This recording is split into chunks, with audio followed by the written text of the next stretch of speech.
I recently read about a 57-year-old man in China named Mr. Yang. Mr. Yang was working on a home improvement project in his house when he started to feel sick.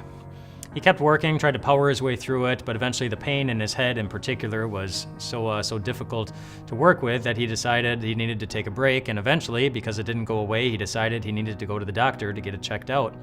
After the initial exam, the doctor couldn't find anything wrong with him. And so he suggested a CT scan since the pain was in his head, and that's when they discovered that Mr. Yang had an 8-centimeter long nail embedded in his head. Apparently one of the pieces of lumber that Mr. Yang was working with had a nail in it, and when it hit the blade, it sent the nail flying into his head just above his left eye so quickly that he didn't even notice it. He just kept working, so focused on what he was doing. Can you imagine being so focused on something that you are completely oblivious to a nail in your skull? Maybe you wish you had that ability.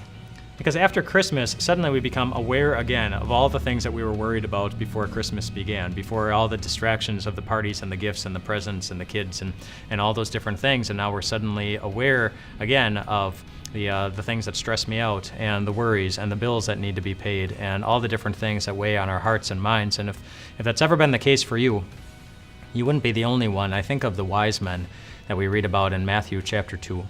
It says that they saw a star, and when they saw the star, they traveled a long ways away. And as far as I know, on their journeys, they didn't have a nail in their brain.